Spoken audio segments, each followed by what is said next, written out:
Badan Meteorologi, Klimatologi, dan Geofisika (BMKG) mengakhiri peringatan dini tsunami pada pukul 7.30 waktu Indonesia Barat setelah gempa bumi tektonik M7,7 mengguncang wilayah Flores, Nusa Tenggara Timur, NTT, pada Sabtu pagi, 15/8, pukul 4.58 waktu Indonesia Barat.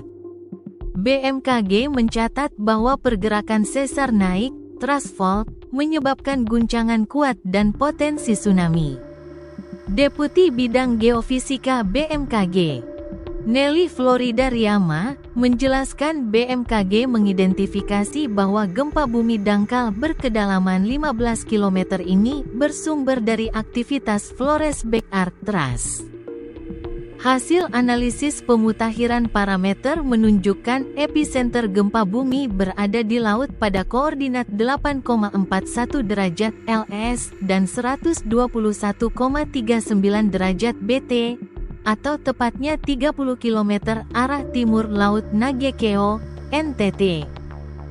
BMKG tidak lagi mencatat adanya kenaikan muka air laut yang signifikan dan membahayakan masyarakat di sepanjang pesisir terdampak, kata Nelly di Gedung MHEWS BMKG, Jakarta, Sabtu, 15/8.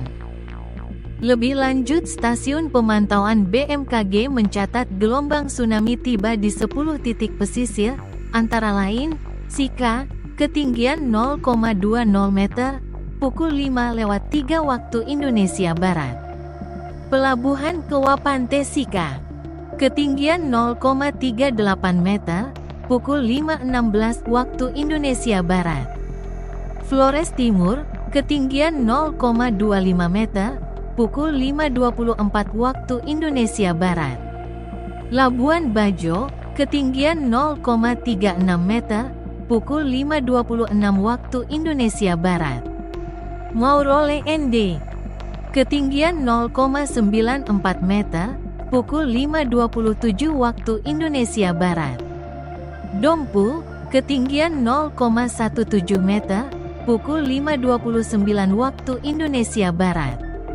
Bakalang Alor, ketinggian 0,14 meter, pukul 5:41 waktu Indonesia Barat.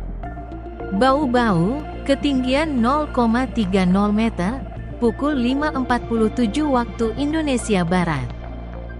Bulukumba, ketinggian 0,54 meter, pukul 5:58 waktu Indonesia Barat, dan Kolaka, ketinggian 0,23 meter, pukul 6:27 waktu Indonesia Barat. Di sisi lain, masyarakat merasakan dampak guncangan gempa tersebut dalam beberapa tingkat skala intensitas Modified Mercalli Intensity, MMI.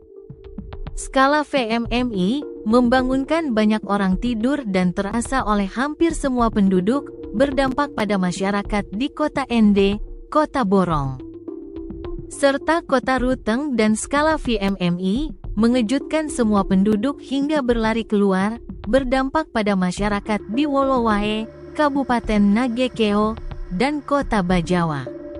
Direktur Gempa Bumi dan Tsunami BMKG, Wijayanto, menjelaskan hingga pukul 7:07 waktu Indonesia Barat, BMKG mendeteksi sebanyak 37 aktivitas gempa bumi susulan, aftershock, dengan rentang magnitudo M3,6 hingga M6,2. Di mana masyarakat merasakan satu gempa bumi di antaranya. Di busur belakang Flores ini terdapat potensi gempa maksimum M7.8 hingga M7.9. Berdasarkan catatan sejarah, gempa serupa pernah terjadi pada tahun 1992 dengan kekuatan M7.5 yang menimbulkan kerusakan dan terjadi tsunami. Setelah hampir 30 tahun, pelepasan energi besar kembali terjadi di busur belakang Flores, terang Wijayanto. Direktur Seismologi Teknik, Geofisika Potensial, dan Tanda Waktu BMKG, Teguh Rahayu. memaparkan hasil pemantauan awal Stasiun Geofisika Kupang serta koordinasi dengan BPBD setempat terkait dampak skala intensitas gempa. Hasilnya, guncangan gempa merobohkan beberapa bagian tembok rumah sederhana di wilayah Maumere, Manggarai Barat, dan Labuan Bajo. Selain itu, gempa juga merusak fasilitas pelabuhan Maumere dan bangunan Hotel Jayakarta Bajo. Tim BMKG mulai hari ini diterjunkan langsung ke lokasi terdampak untuk melakukan survei kerusakan secara menyeluruh. Tambahnya, sementara itu, PLT, Kepala Pusat Data, Informasi, dan Komunikasi BNPB, Berten SP. Panjaitan, menyampaikan bahwa prioritas utama BNPB saat ini adalah memastikan keselamatan masyarakat serta mencegah adanya korban tambahan dari bahaya pasca gempa. Data terbaru yang masuk mengonfirmasi ada 2 orang yang meninggal dunia. Informasi ini terus kami pantau dan verifikasi bersama BMKG, BPBD, Pemda, serta unsur terkait agar dapat mengeluarkan data resmi mengenai total kerusakan dan korban jiwa, ujar Berten. Deputi Bidang Geofisika BMKG, Nelly Florida Riyama, menyampaikan rasa keprihatinan yang mendalam atas dampak musibah ini dan mengonfirmasi berakhirnya status peringatan dini tsunami. Peringatan dini tsunami sudah dinyatakan berakhir.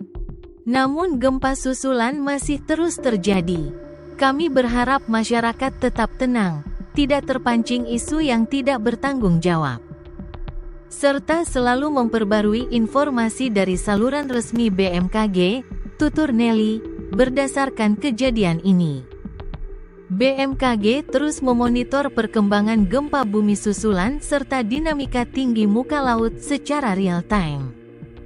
BMKG menghimbau seluruh lapisan masyarakat untuk tetap tenang dan menyaring setiap informasi agar terhindar dari isu atau hoaks yang beredar.